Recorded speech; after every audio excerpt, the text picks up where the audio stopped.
Forward. 10th of February 2021. Dear colleague,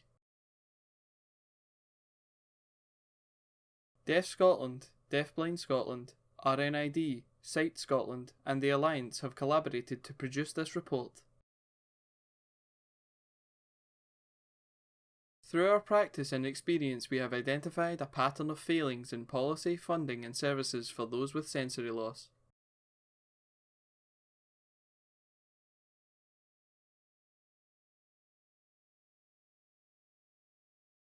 We have collectively concluded that Scotland needs universal sensory literate services to prevent as well as address the prevalence of poor mental health in people with sensory loss.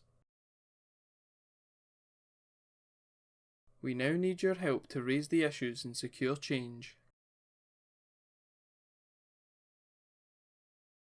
Therefore, we encourage you to circulate, discuss and act on this report to achieve prompt and significant impact. In defining the way forward, we want to acknowledge the independent review of adult social care in Scotland, which has just been published on 3rd of February 2021.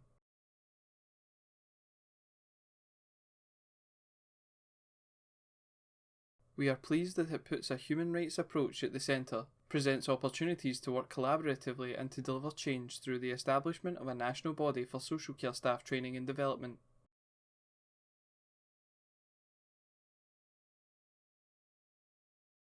The potential to make a positive impact on people's lives is huge, as so much of mental health services sit in social care and not in health.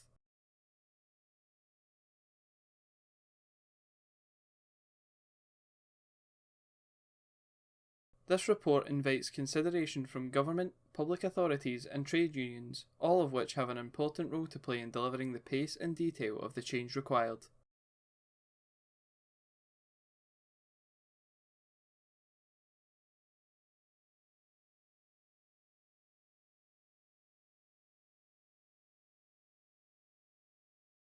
We dedicate this report to our members and stakeholders with whom we will share this report widely. We welcome feedback and commit to working collaboratively to deliver reform.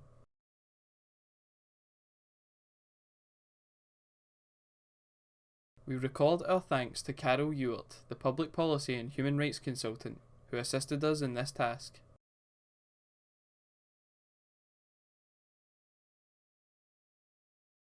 Janice MacDonald, Chief Officer Deaf Scotland. Isabella Goldie, Chief Executive Deafblind Scotland. Terry Devine, Director for Scotland RNID. Mark O'Donnell, Chief Executive Sight Scotland and Sight Scotland Veterans.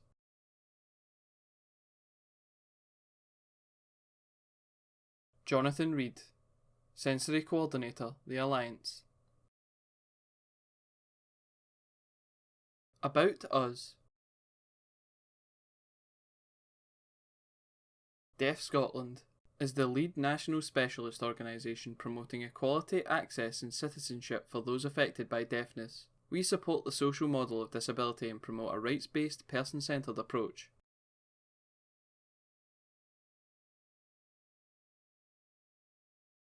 Membership is drawn from all sectors and we are an enabling, lived experience-led organisation. We describe a spectrum of deafness in 4 key pillars: deaf, deaf-blind, deafened, and hard of hearing. Promote communication for all, BSL for all, and connect us too. Visit our website for more information, deafscotland.org.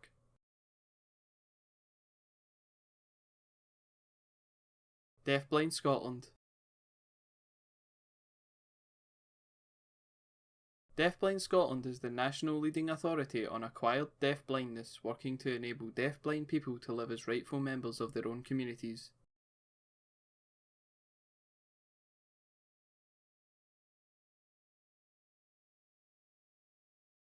Deafblind Scotland offers a variety of services such as communication and linguistic access advice, advice navigating self-directed support, information and formatting services, welfare rights support, accredited training and a guide/communicator service.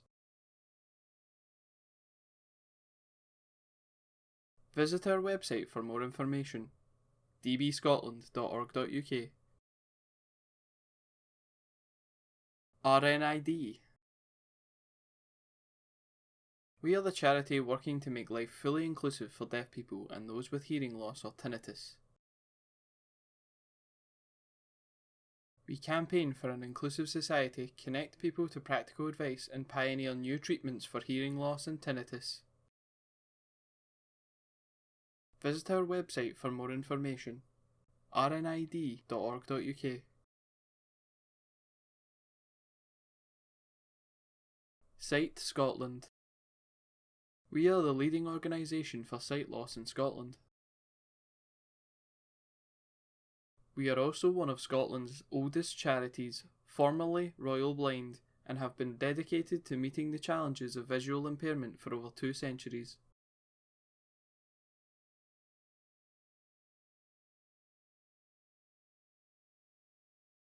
We are a diverse charity with an expanding range of services, from the Royal Blind School and educational outreach, care, community support, and the transcription of documents into alternative formats.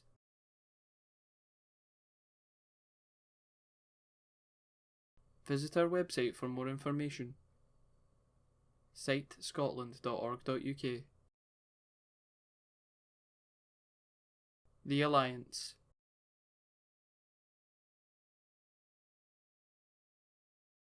The Health and Social Care Alliance Scotland, the Alliance, is the national third sector intermediary for a range of health and social care organisations. We have nearly 3,000 members.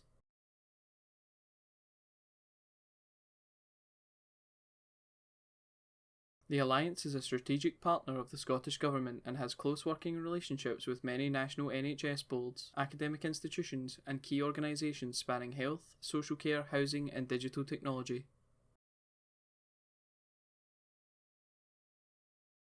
Visit our website for more information, alliance-scotland.org.uk. Content. 1. Introduction, page 6.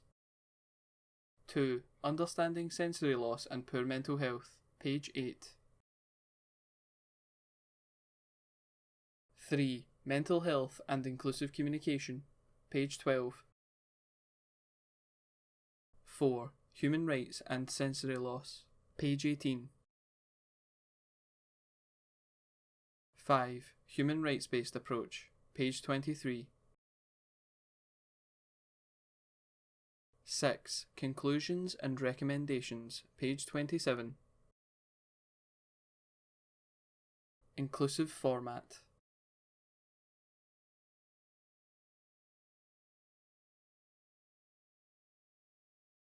This publication is designed to be read by a wide audience, from members to key decision makers in the public, third and private sectors. Therefore, the format is designed to be inclusive and accessible. We have avoided bullet points, as trying to format the document into Braille and Moon results in the system, software, assuming the bullet point is a dot.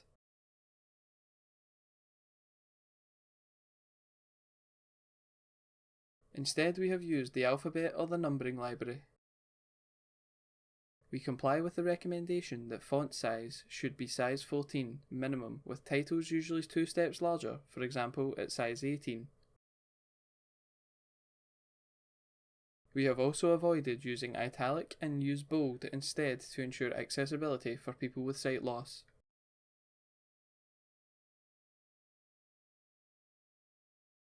Terminology.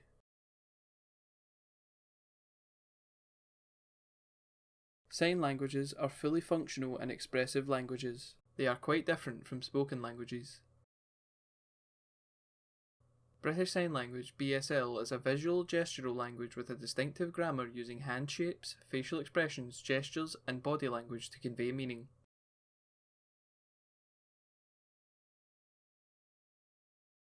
There is no agreed definition of Sign-Supported English, SSE, which is understood to describe people speaking and signing at the same time.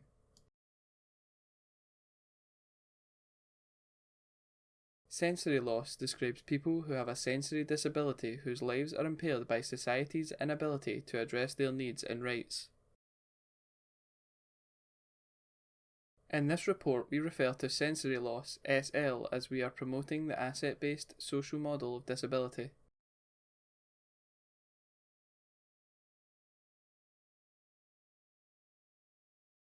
(1) Introduction. Scottish Government. We want to be ambitious. Ultimately, we must ensure that everyone in Scotland is supported to achieve and maintain good mental health. We also want the right help and support to be available whenever it is needed. That includes specialist services for when mental illness does occur.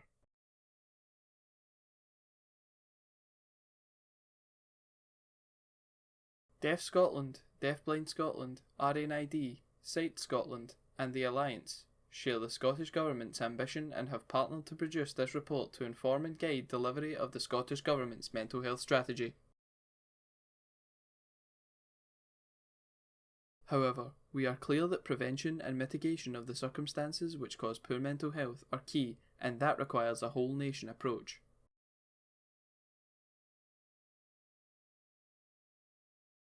The challenge is immediate as the disproportionate impact of the COVID-19 pandemic on disabled people is well documented. Disabled people are more likely to become seriously ill or die from COVID-19. The reasons include elevated clinical risk, the worsening of existing poverty and inequalities, barriers in accessing vital services including COVID-19 testing and the disruption of vital health, social care and other support services.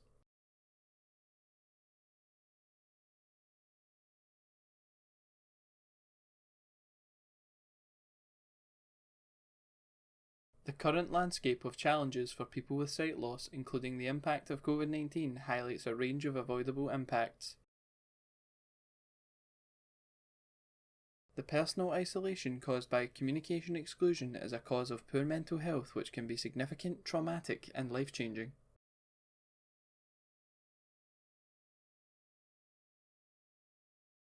It is a human rights issue because communication is a human right and a gateway to all rights such as respect for family life, to participate in society, and to share ideas and opinions.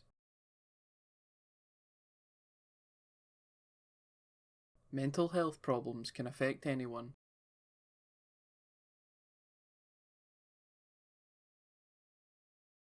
Environmental factors such as poverty, adverse childhood experiences, ACEs, trauma, toxic relationships, social isolation, and too often disability are key predictors of mental ill health.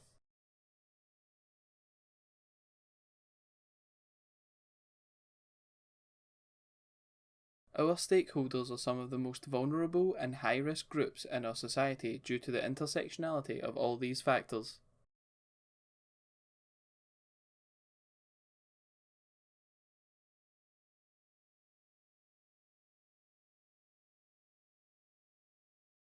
For example, 2/3 of working-age people who are registered as blind and partially sighted in Scotland are not in paid employment, which can lead to financial problems, stress, and isolation.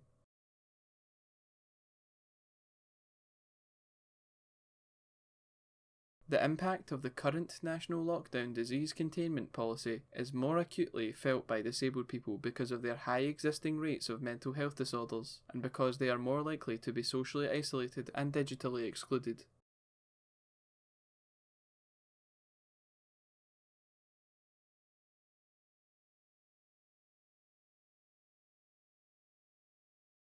To enable and promote good mental health, our 1,310,533 stakeholders need change across all human transactions so that they are explicitly visible in policy, in service design, and delivery. We approach this issue with a legacy of challenges facing our sector and the people we work with and represent.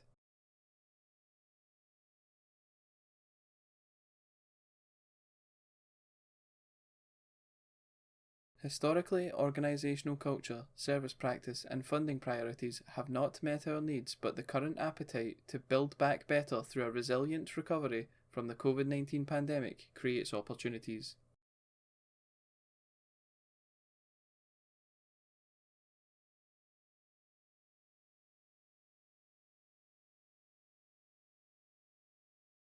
This report is designed to influence how those opportunities are seized, generally and explicitly in the Coronavirus COVID-19 Mental Health Transition and Recovery Plan, and we will work collaboratively to ensure mental health and well-being remains at the heart of the Scottish Government's response to coronavirus COVID-19.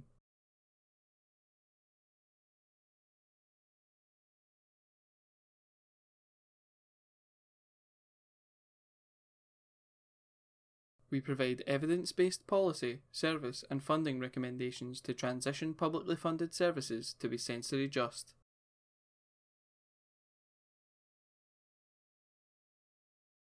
We believe Scotland should aim to provide sensory literate services.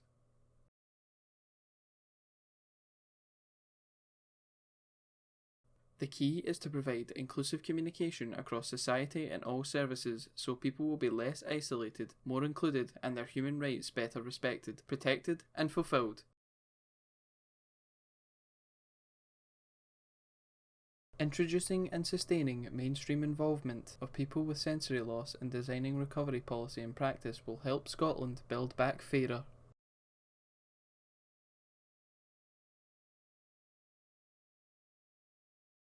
Two, understanding sensory loss and poor mental health.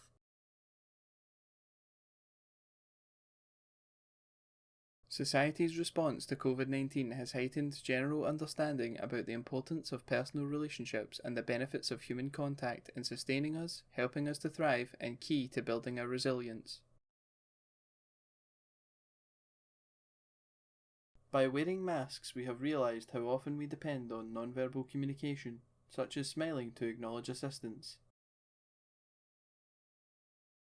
Physical distancing stops us attracting someone's attention by touching an arm or a shoulder.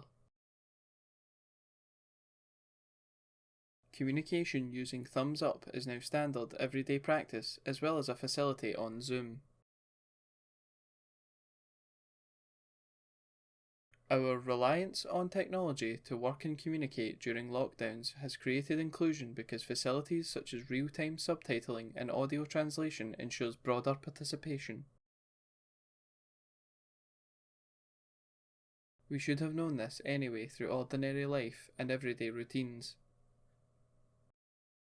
Communication comes before language develops.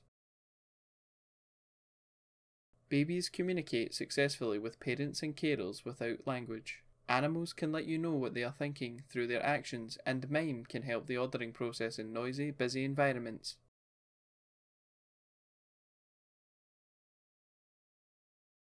$1,310,533 individuals are directly affected by permanent sensory loss, which is over 25% of Scotland's population of 5.46 million people. A. 178,000 people living with sight loss. B. 34,000 people who are deaf and blind. C. 12,533 deaf, including BSL users. D. 4,000 deaf-blind people. E. 355,000 deafened people. F. 27,000 with dual sensory loss. G. And 700,000 hard of hearing people. Sensory loss is common, not exceptional, yet its centrality in policy is consistently overlooked. The social model of disability assists our understanding that it is society that impairs people's ability to live equally. In this report, we have adopted the term sensory loss, SL, throughout, as it best describes the social model we promote across our work.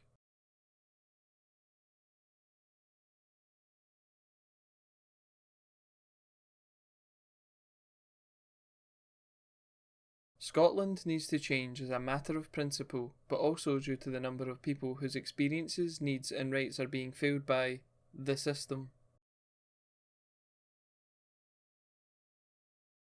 An informed approach is also needed, as within each of the above communities there is huge diversity and we all need to be more sensory aware. Knowledge assists planning.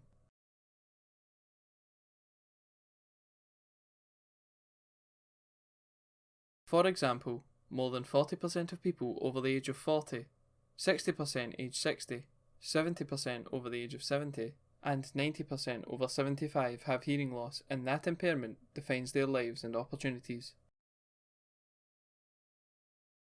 A BSL user is not a deaf person or hearing loss person. It is a person using a defined and recognised language. Not all deaf people sign/use BSL, British Sign Language. The majority of profoundly deaf people are born to hearing parents and do not sign BSL. They learn, read and speak English. Then for some of them, they learn BSL/SSE, Sign Supported English. Some do identify as deaf. Some BSL users are deaf-blind, deafened and hard of hearing, but do not identify themselves as deaf, as the term is associated with disability and they consider themselves as able, and it is society that disables them.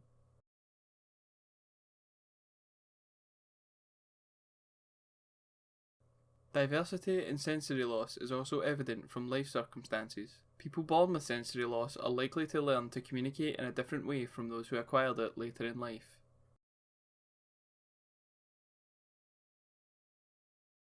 For some people, their sensory loss causes poor mental health. Traumatised by sudden sight loss and/or hearing loss, people's loss of independence and growing reliance on others to function, as well as poverty of human contact, leads to loneliness.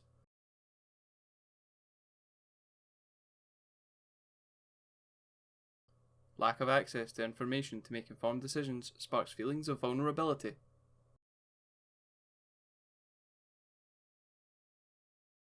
Poverty of social and economic opportunity breeds hardship, exclusion, and discrimination from mainstream events, causes unhappiness.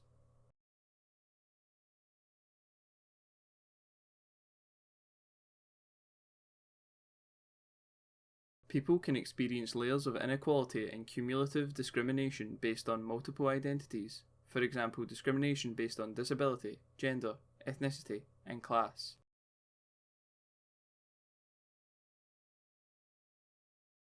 It is necessary to accept and consider the interdependence and complexity of identities to effectively combat omissions in mental health policy and services.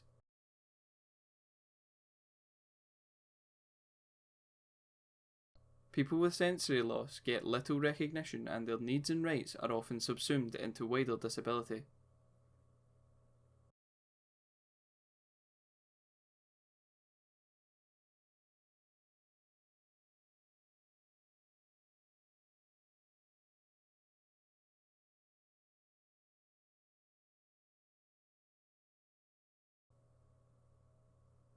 The term diagnostic overshadowing is used to describe this exclusive approach whereby health professionals see the person and not just their disability, and assumes that explains their behaviour without exploring other factors.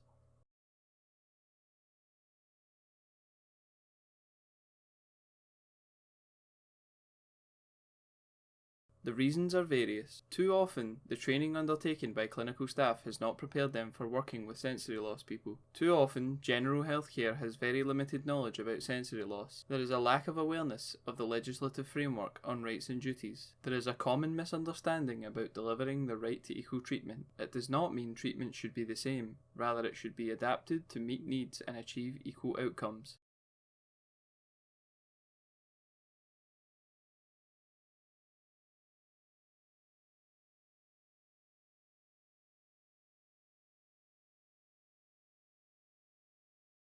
Scotland needs to move to a situation where the whole society response is commonplace.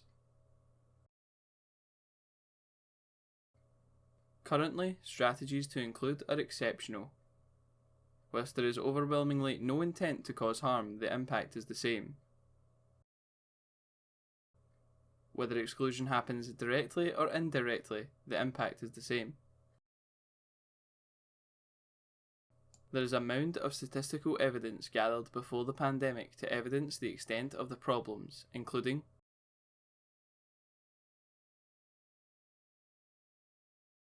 A. 23% of disabled people say they are quite or very lonely on a typical day. 46.7% of disabled people are employed, compared to 80.3% of non-disabled people.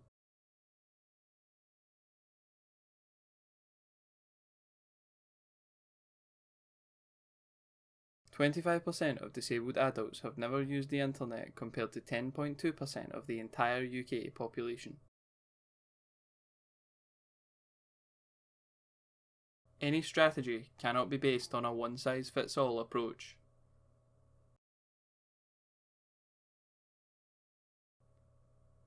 In mental health strategic planning, awareness of the diversity in sensory loss is critical to mapping out a system that is responsive and accessible from diagnosis to service delivery and follow-up. That awareness needs to apply to all services.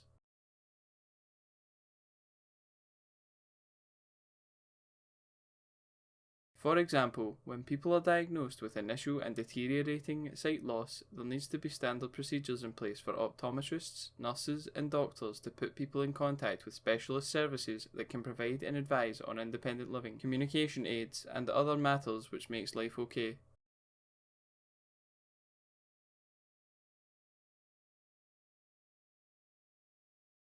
The same applies for people with a hearing loss and a dual sensory loss.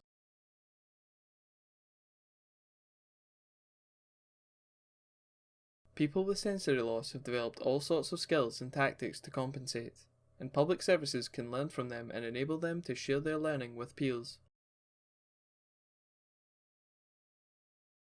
There is also a need to deliver more augmentative and alternative communication, AAC.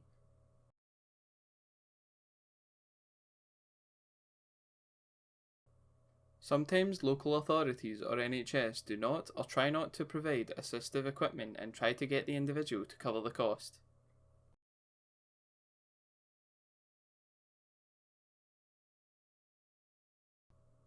Many deaf people do not receive assistive equipment as standard, such as safety equipment for their home, even though they should have smoke alarm alerts with a flashing light. Consequently, people worry they are not safe living at home and cannot relax, especially through the night if living alone. The result is often cumulative stress, which affects their mental health and well-being. Having assistive technology support can improve their confidence and independence, as well as improving their mental health and well-being. The problem can be acute for groups of people such as first-time deaf parents who are often forced to buy specialist equipment so they know their baby is safe. Conclusion: sensory literate services are needed in Scotland. The focus should be on building the language of communication, not on trying to fix the sensory loss.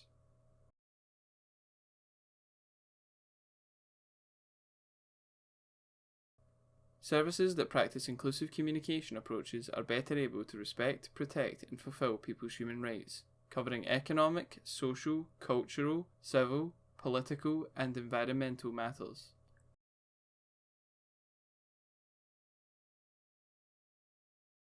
Communication needs to be viewed as a right, not a privilege, and duty bearers need to equip staff with the knowledge, skills, and awareness to make it happen across society. Inclusive communication can prevent and reduce poor mental health and is an essential driver of good mental health.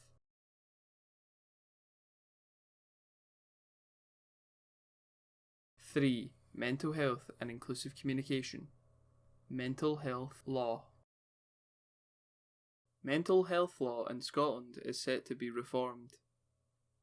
Reform has been already delivered in England. It is important to understand which of the current positive elements could be comprehensively deployed to have a fairer impact. For example, Section 25 of the Mental Health Care and Treatment Scotland Act 2003 requires local authorities to provide for persons who are not in hospital and who have or have had a mental disorder, services which provide care and support or secure the provision of such services for such persons.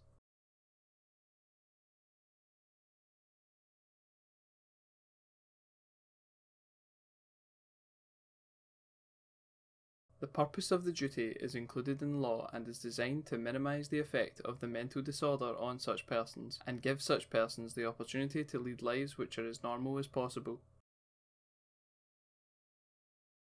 Section 26 also requires local authorities to provide services that promote well-being and social development, including social, cultural and recreational activities. Training for such of those persons as are over school age and assistance for them in obtaining and undertaking employment.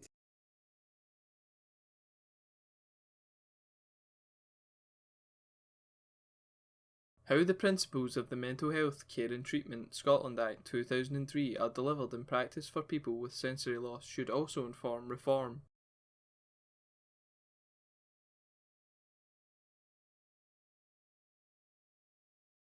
Compliance depends on communication, but there is evidence that people are not being provided with inclusive information despite the duty to obtain the present and past wishes and feelings of the patient which are relevant to the discharge of the function, along with various key people who may also have sensory loss, such as the patient's named person, carers.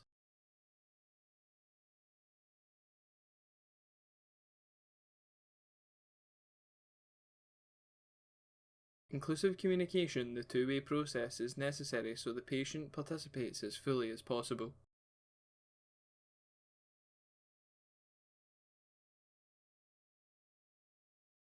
For example, there are no purple booklets of information in BSL despite initial work done in 2002. There are still mental health officers, MHOs, not booking BSL English interpreters or electronic note takers for the person or their named person, carer, guardians, to make sure this happens.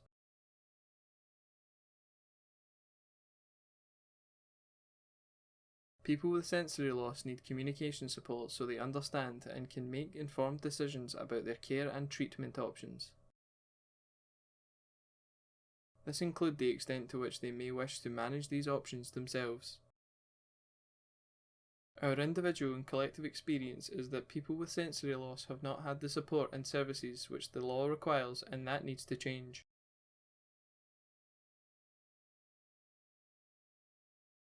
The failure to provide inclusive communication negatively impacts on the patient experience and health outcomes. The right to equally enjoy the protections offered by mental health law and to access services will only be realised if those with responsibility to deliver are held to account for delivery. This is a human rights matter. Redefining mental health strategy.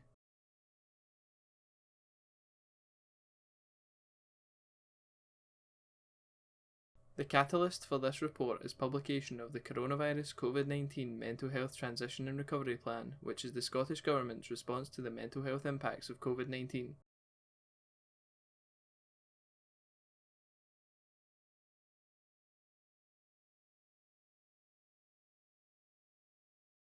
It is designed to address the challenges that the pandemic has had and will continue to have on the population's mental health. However, the rights of sensory loss people are not explicitly covered, and they need to be if the strategy is to meet its purpose.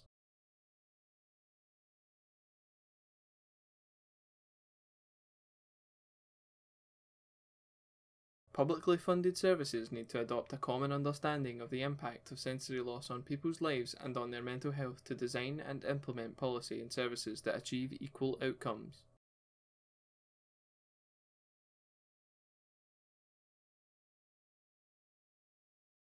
We are also clear that mental health issues can arise across all age groups, can be short and long, temporary, transient, and for some prolonged, so strategic decisions need to meet a range of challenges. The premise is that lockdown and its effects have adversely affected people's mental health.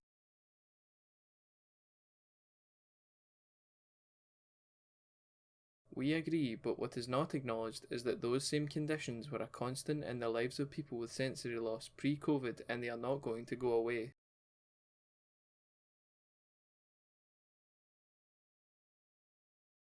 The report points out that those with pre-COVID mental health issues will have faced a deterioration, and that is amplified for people with sensory loss as management of the pandemic has aggravated the feelings of isolation and disempowerment that are a proven cause of poor mental health.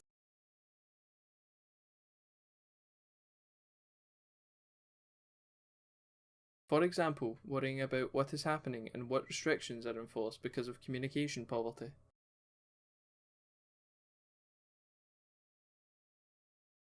We believe that poor mental health is just one of many issues that are caused by the failure to communicate inclusively.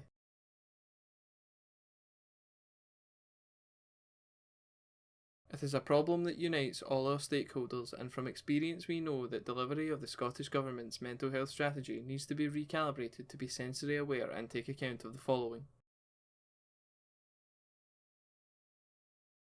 A. Inclusive communication needs to be embedded in all mental health services. B. Negative mental health outcomes are mainly preventable or can be ameliorated through targeted action on early diagnosis, intervention, and anticipatory care planning. This is key.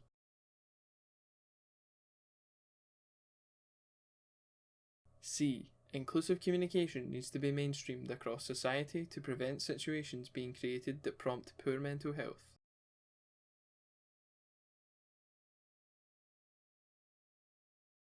D. People need access to a full range of mental health services and improvement opportunities, from social support and helplines to crisis assessment hubs and inclusive forensic services. Whilst more specialist discrete services are needed, equal access to diagnostic and therapeutic services is a priority.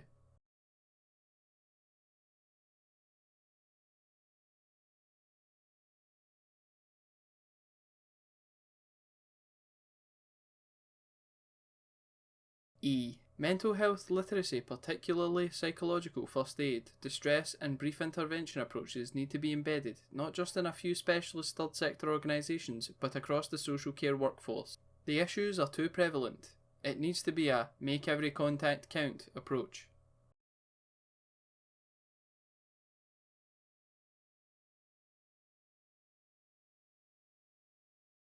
F.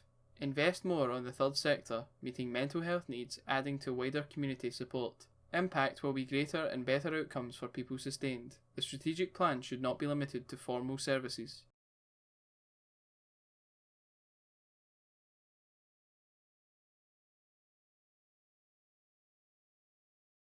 G. Strategy needs to include upskilling mental health workforce in sensory loss and all health and social care workforce in mental health support.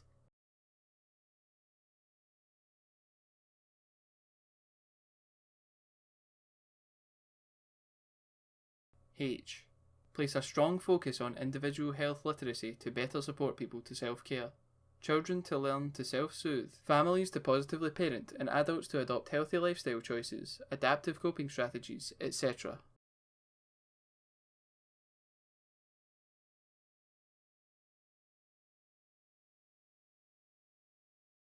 I. Implement programs focused on strengthening the resilience of people with sensory loss, particularly in managing transitions. This is key for people with acquired dual sensory loss where transitions can be traumatic.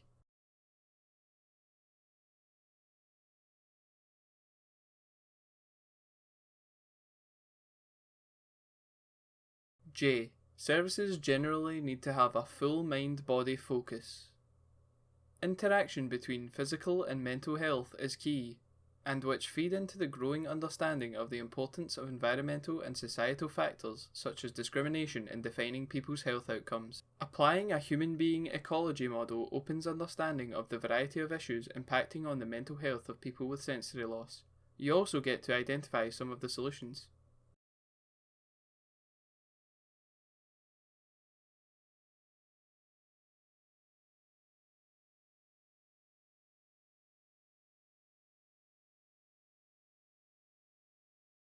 K. The mental health strategy should be framed by human rights, given effect through a mental health in all policies approach. Human rights are non-hierarchical and interdependent, and someone's ability to communicate and to enjoy the highest attainable standard of physical and mental health requires all sorts of rights to be in place covering economic, social, cultural, civil, political, and environmental rights.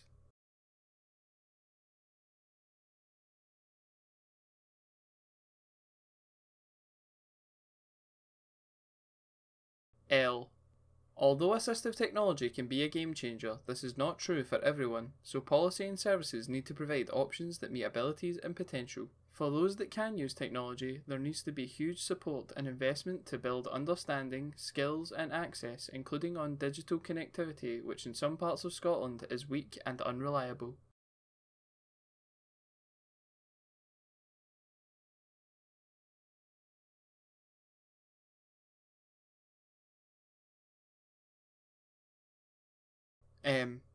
Policies and services need to be tailored to need, and that also requires staff training to recognise and provide services when and of the right type. For deaf-blind people, there are solutions such as guide communicators, but all too often communication is not seen as a central mediator/broker to other outcomes.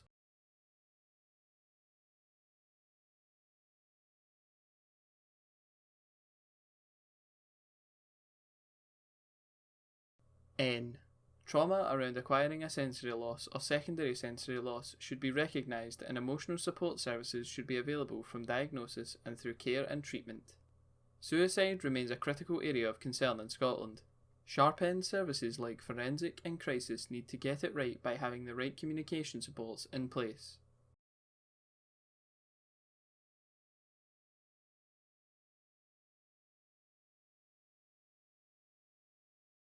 Social care reform. The recommendations from the social care inquiry, informed by service users as well as by ourselves, are welcome as the improvements are targeted at improving outcomes by respecting rights and delivering on duties.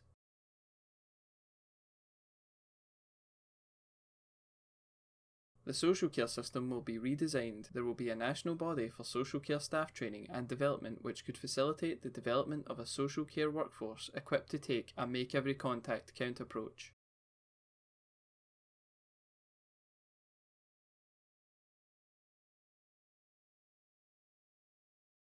Explicitly, communication support and by implication sensory loss is acknowledged up front as an area of complex need often not addressed. Sensory loss is overlooked in the medicalised NHS, and the situation is often not always much better in social care. Therefore, awareness raising, skill development, and advice on inclusive communication must be key elements of the new training programme.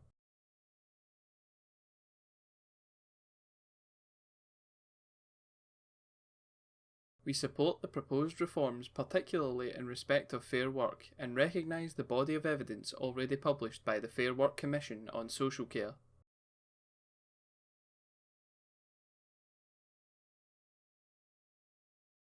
As so much of community-based mental health services sit in social care and not in health, training and rewarding the 200,000 staff will yield direct and indirect benefits on inclusive communication and better mental and physical health outcomes.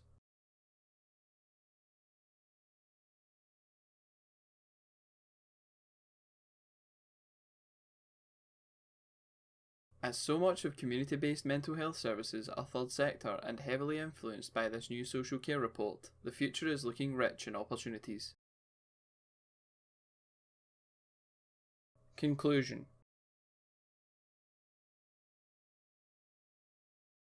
During lockdown, we are repeatedly reminded that getting out is good for mind and body, but if you have sensory loss, getting exercise can be problematic, such as running and cycling. Getting outside is and remains a challenge.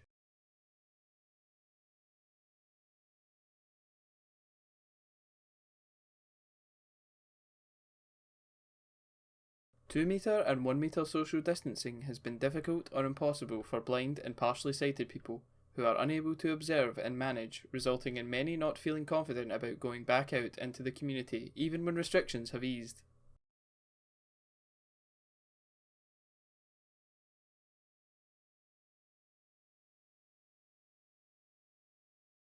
Despite specific initiatives to encourage more activity and access, there are legacy issues caused by decades of exclusion.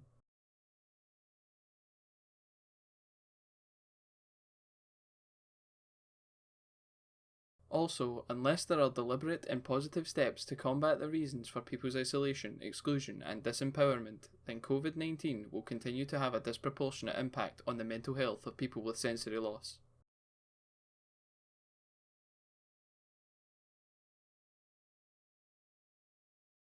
Strategy needs to make action explicit. Public Health Scotland (PHS) has placed mental health as one of its 6 strategic priorities, and the Scottish Government's See Here strategy promotes better signposting to mental health support for people accessing sensory services.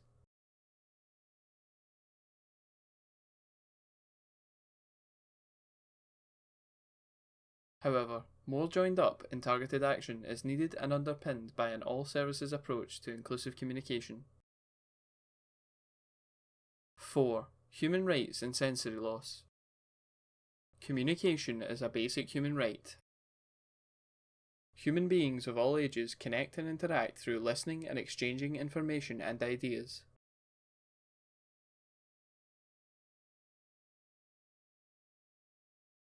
Communication sustains and feeds each of us as social beings, something which we have all realised and experienced during the COVID-19 lockdown when many were isolated from usual communication networks.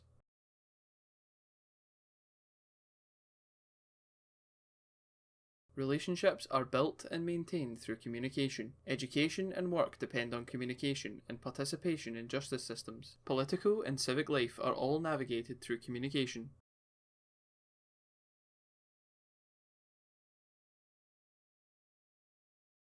Therefore, communication is a gateway to rights such as the right to respect for family life, the right to an adequate standard of living, the right to form an opinion, the right to consent to marry.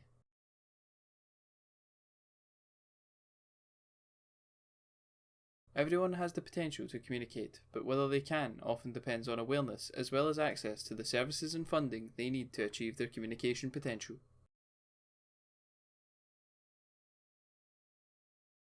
As exclusive communication limits the effectiveness of any strategy and service, communication must be designed to be inclusive.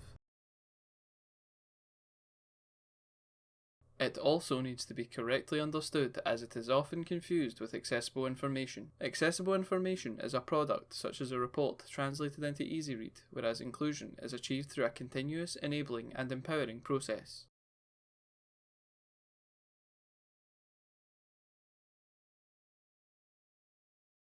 Inclusive communication enables rights to be respected, protected and fulfilled. The first challenge is for a common understanding of how human rights are respected, protected and fulfilled.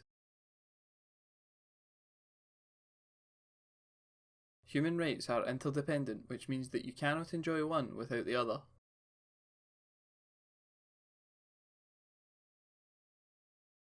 That premise is clear for people with sensory loss, as enjoyment of rights depends on their right to communicate with their families, friends, and with services delivered by the public, third and private sectors.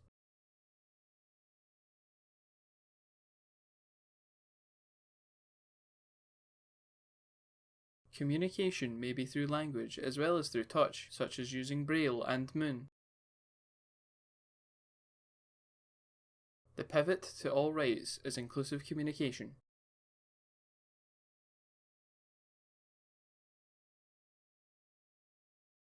We expect that as the new National Social Care Service, recommended in the February 2021 review report, along with a human rights-based approach first, will become the routine benchmark for all publicly funded services.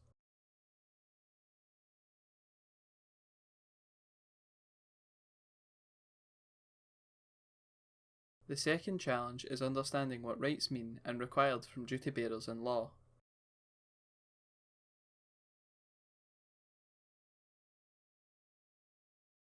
There is an extensive body of law which our domestic rights are framed by, and to which we in Scotland aspire to, including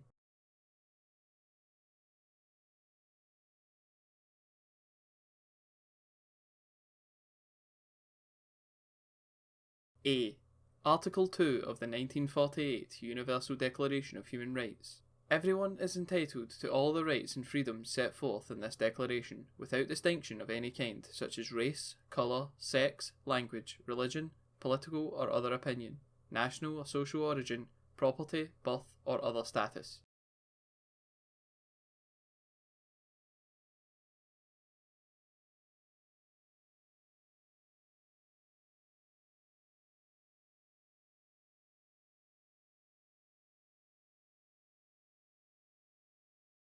B. Article 27 of the International Covenant on Civil and Political Rights. In those states in which ethnic, religious, or linguistic minorities exist, persons belonging to such minorities shall not be denied the right, in community with the other members of their group, to enjoy their own culture, to profess and practice their own religion, or to use their own language.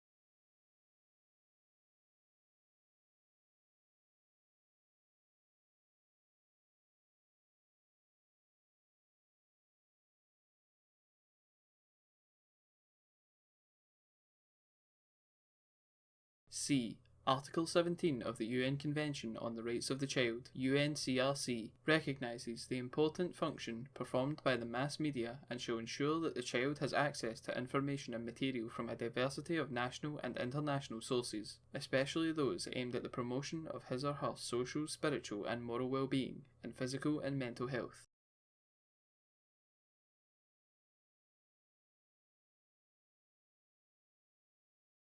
D. Article 10 of the European Convention on Human Rights, ECHR, is the right to form an opinion by receiving and imparting information.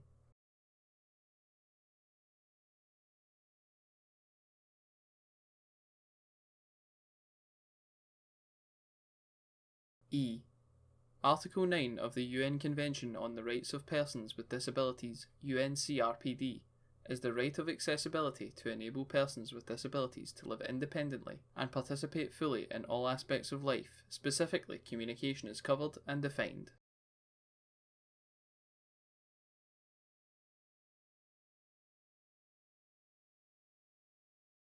In mapping the way forward, we must accept and plan for the intersectionality of rights. The right to inclusive communication is an established human right and is a gateway to all rights. However, you cannot communicate or correspond if there is no inclusive communication. The duties on states to deliver are clearly set out, underpinned by the requirement to progressively realise rights to the maximum extent of available resources. For example, in the UNCRPD, A. Article 8 requires awareness raising so that the public generally and staff are trained to deliver.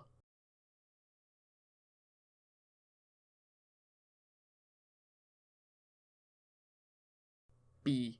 Article 25 requires governments to take all appropriate measures to ensure access for persons with disabilities to the same range, quality and standard of healthcare and programmes as provided to other persons, as well as provide those health services needed by persons with disabilities specifically because of their disabilities, including early identification and intervention as appropriate, and services designed to minimise and prevent further disabilities.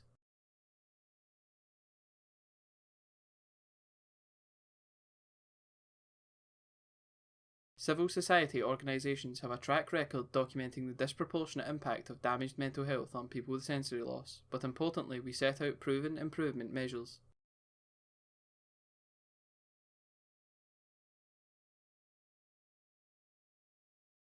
It's clear that if we tackle the risk factors that damage our mental health and promote the protective factors that enhance it, we can achieve this critical mission of reducing the level and severity of mental health problems.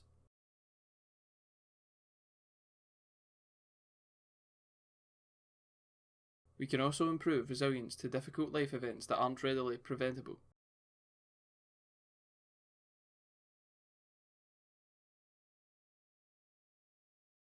Reports published by human rights bodies also evidence the impact on human rights, such as the Equalities and Human Rights Commission (EHRC) report How Coronavirus Has Affected Equality and Human Rights, and the Scottish Human Rights Commission (SHRC) impact reports including COVID-19 Social Care and Human Rights Impact Monitoring Report.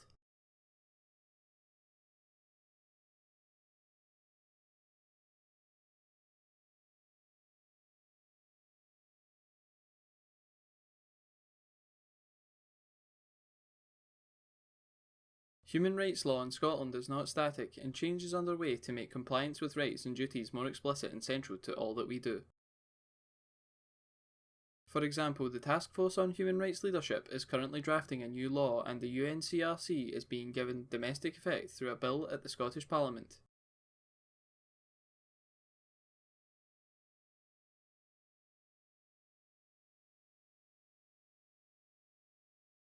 Over successive years, the Scottish Government's annual programme for government has committed to incorporation of other UN treaties, specifically referring to the UNCRPD, the Convention on the Elimination of Discrimination Against Women (CEDAW), and the International Covenant on Economic, Social and Cultural Rights (ICESCR).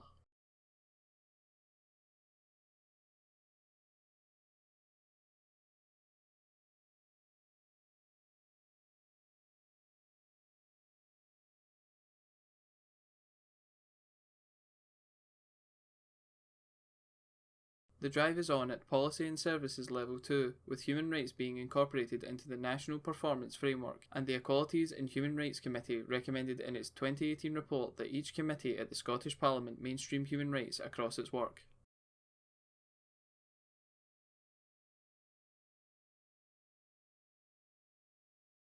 Human rights must be equally enjoyed, and that has led internationally to the drafting of specific treaties for issues and for groups of people who are discriminated against.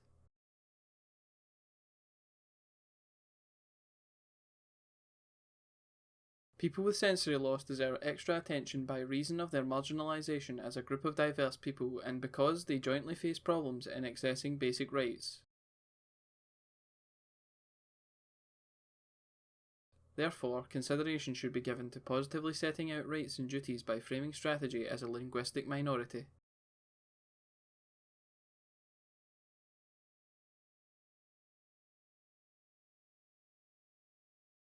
This approach has the advantage of promoting a positive identity using human rights as set out in the Council of Europe's (COE) European Charter for Regional or Minority Languages.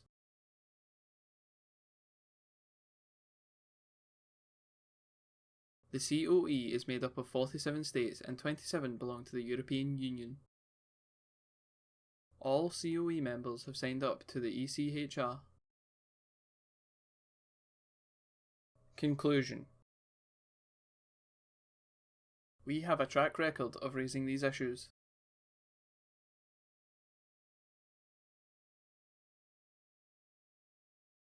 Now people face a double whammy, already isolated and with a high incidence of poor mental health. The consequential impacts of COVID-19 and the way the response was/is being made cause further isolation and anxiety.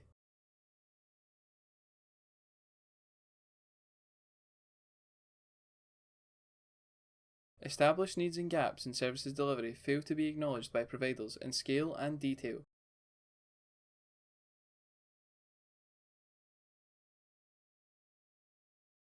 We are committed to agreeing a workable way forward that will maximise the human and financial capital invested in delivering good mental health for people of all ages in Scotland.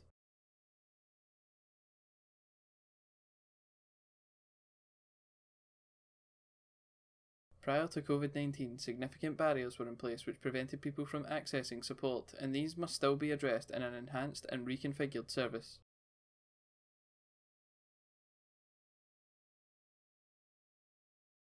A focus is now needed to ensure that promises in policy and duties and rights in law are honoured and delivered with equal outcomes for people with sensory loss. 1. Human Rights-Based Approach, HRBA.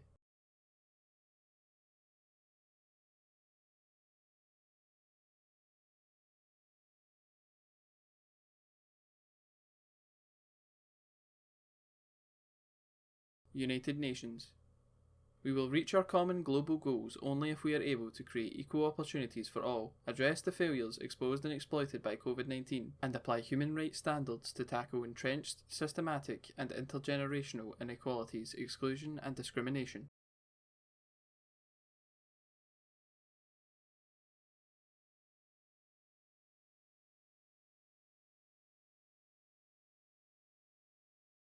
In Mental Health, Scotland's Transition and Recovery, the Scottish Government states we must cherish and protect an environment which promotes the right to good mental health, and we will embed human rights, equality, dignity and the voice of lived experience at the heart of our approach. However, the voice and experiences of people with sensory loss have so far been overlooked. They are human beings born with dignity, worth, rights and reason. Whatever their age, they are equal to everyone else and should derive equal benefits from the mental health strategy and services.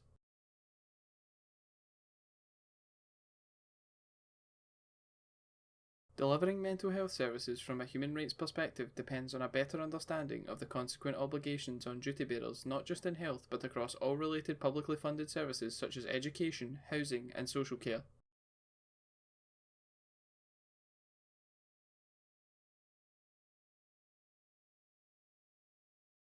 To fulfil duties, there also needs to be a better understanding of the detail of rights, and staff need to be trained to plan and deliver them.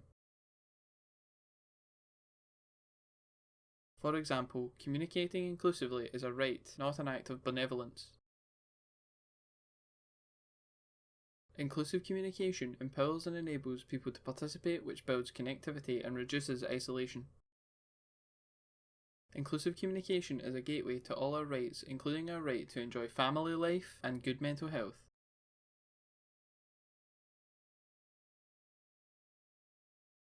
The SHRC has promoted a human rights-based approach, HRBA, since 2013 to make sure that people's rights are put at the very centre of policies and practices.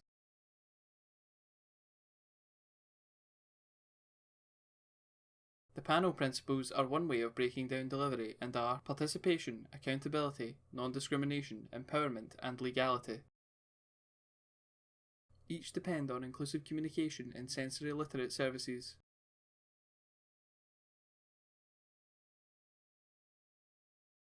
Our human rights are protected by the rule of law, so we achieve equal outcomes, but there is insufficient understanding of the detail which inhibits the effectiveness of the panel principles and a HRBA.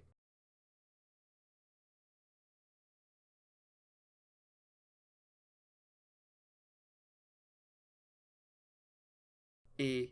In specific legislation, Human Rights Act 1998, which gives domestic effect to the ECHR. The Scotland Act gives effect to the ECHR and to international human rights law.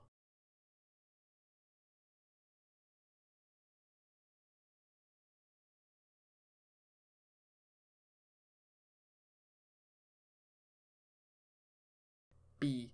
Contained in domestic laws which specifically include human rights, such as Section 1B of the Social Security Scotland Act 2018. Social security is itself a human right and essential to the realisation of other human rights.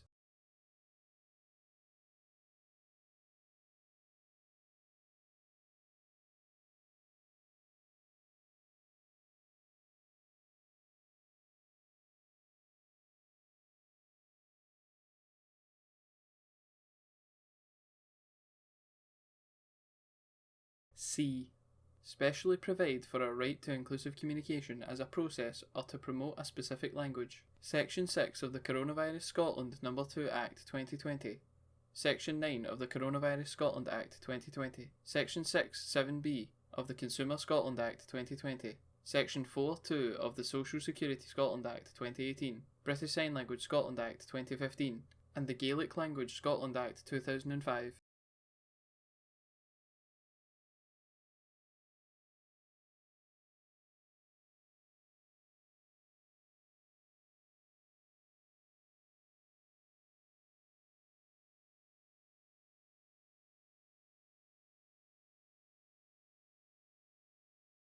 D. Deliver on human rights duties, although the language of human rights is not specific, such as Section 5 of the Community Empowerment Scotland Act 2015. In carrying out functions conferred by this part, a community planning partnership must act with a view to reducing inequalities of outcome which result from socio-economic disadvantage unless the partnership considers that it would be inappropriate to do so.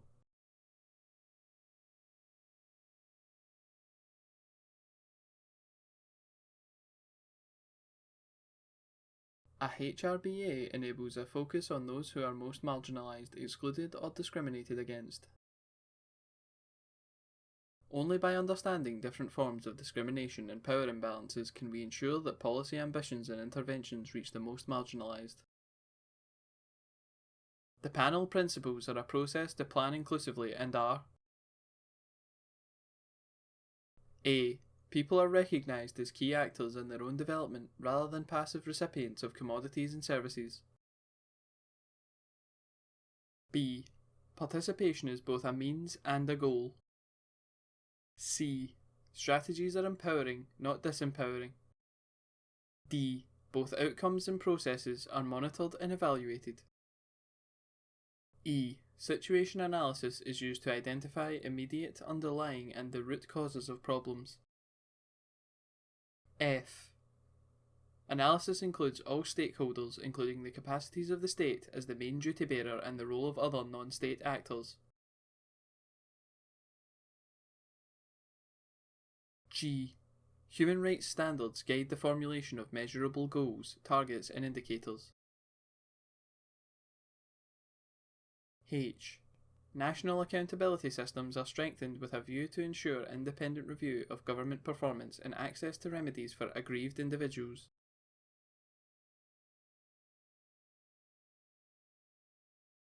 I.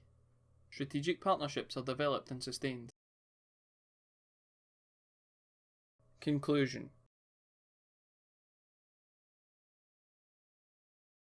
The consistent theme is that Scotland wants to put human rights into effect through domestic law and by adopting international human rights minimum standards. However, the challenge remains of barriers to the equal enjoyment of rights as duty bearers do not understand their obligations and rights holders do not know and cannot assert their rights.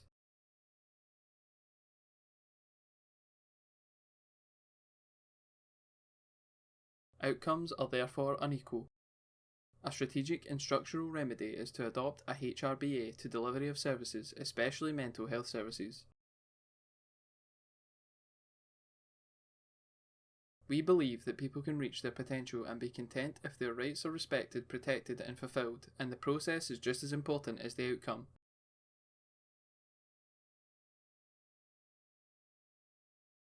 Therefore, we are pleased that the review of social care in Scotland is recommending a HRBA and details the 10 elements to make it happen.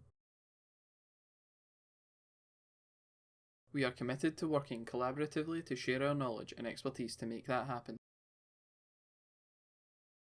6. Conclusions and recommendations.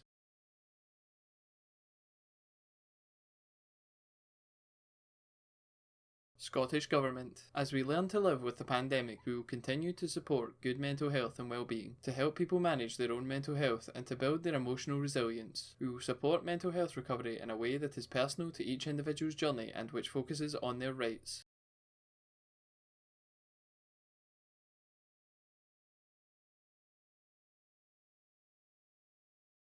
Conclusions. To comply with existing human rights law and specific laws on inclusive communication, there needs to be changes in culture and practice so outcomes are sensory just.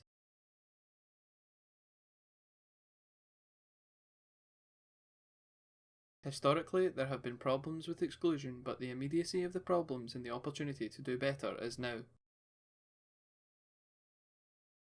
Scotland needs to transition to deliver sensory literate services. Sensory loss, despite it affecting 1,310,533 people, is repeatedly overlooked. Diversity within this 1/4 of Scotland's population also needs to be understood.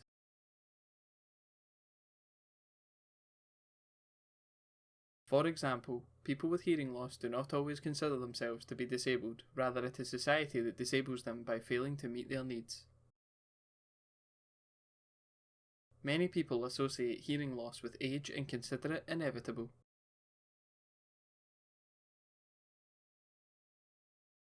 If the government acknowledges that hearing loss is commonplace, then strategies to manage its impact would become mainstream.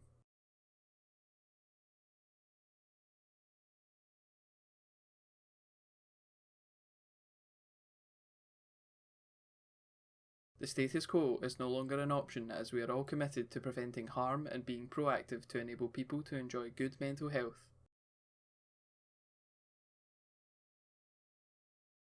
However, the new strategy on mental health illustrates a systemic issue that the needs and rights of people with sensory loss are overlooked and that causes harm.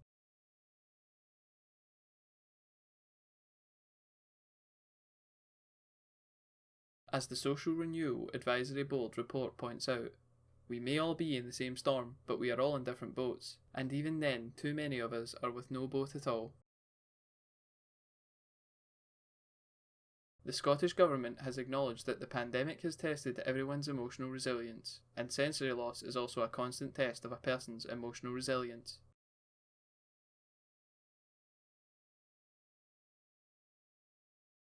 This fact needs to be specifically acknowledged and acted upon using a HRBA, duties to deliver a service tuned to need and rights to services respected and delivered.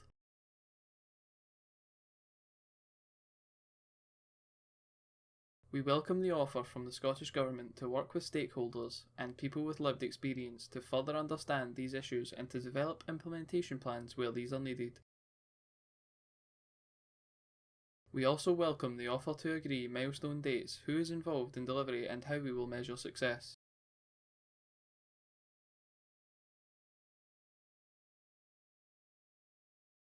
The Scottish Government's commitment to overcome the stigma around mental health is welcome, and this report is designed to inform conversations about mental health and well-being, as well as influence decisions on policy, funding and services.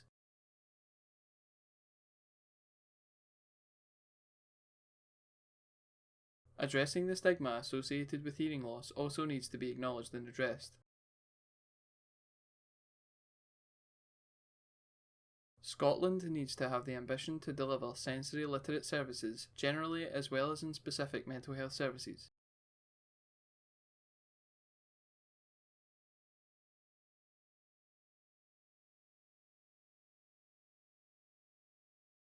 Despite general commitments on the needs of disabled people and vulnerable groups, people with sensory loss now need to be acknowledged as a distinct and respected minority whose rights and needs are explicit in mental health preventative, diagnostic and treatment strategies as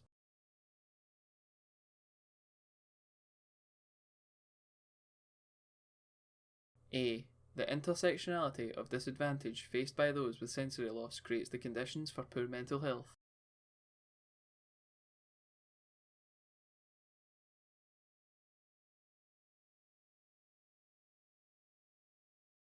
B. Mental health problems prompted by sensory loss are commonplace and well documented. Overwhelmingly, they are avoidable as well as treatable if the system delivers early diagnosis, is accessible, and communicates inclusively.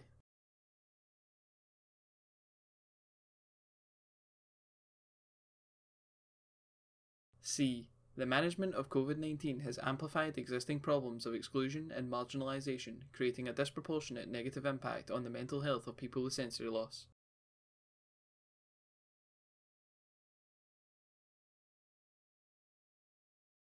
D. Reform is needed across sectors as solutions are not confined to health. Recommendations.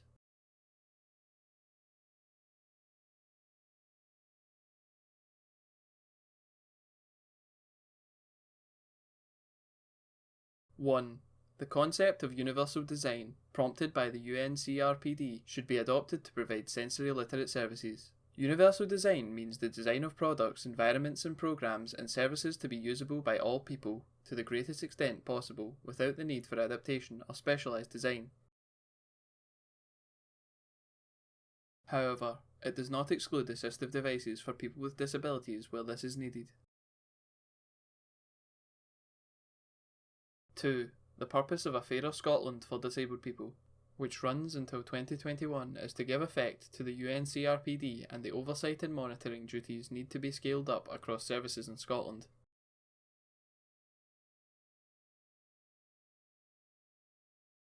Article 33 requires national implementation and monitoring of UNCRPD. We agree that should already be happening, and also that focal points are required to implement the UNCRPD, as well as consider the establishment or designation of a coordination mechanism within government to facilitate related action in different sectors and at different levels.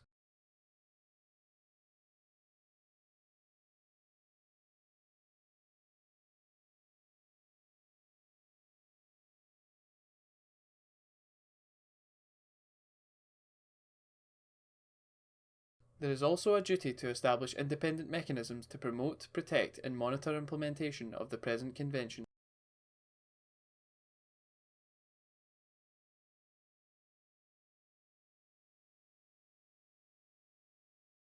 Whilst the duties may fall on EHRC Scotland or the SHRC, consideration should also be given to establishing a new body or bodies, and that civil society will be participant in the monitoring process.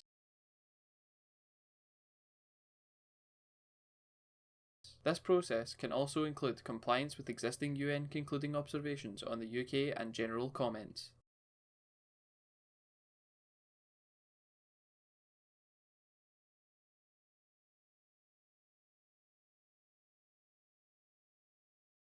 3. The Gaelic Language Scotland Act 2005 brings benefits of having a board to oversee delivery, a language plan to drive change across sectors, and is underpinned by finance to ensure impact.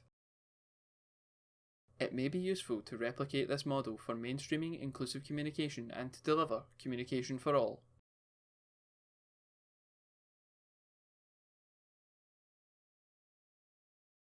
Four. Mental health, Scotland's transition and recovery, needs to include a specific and cross-sector workstream to deliver actions and outcomes for people with sensory loss.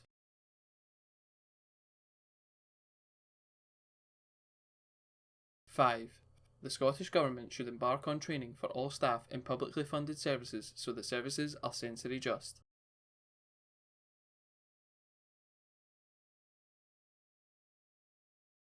6. All future policies and services, whoever establishes them, should undertake a HRBA to the process so that the outcomes are sensory just. 7. Consideration should be given to positively promoting sensory loss as a linguistic minority with reference to the Council of Europe Treaty.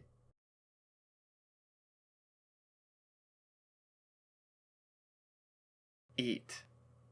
Set up a joint working group to progress recommendations, underway and led by the 5 organisations who have authored this report.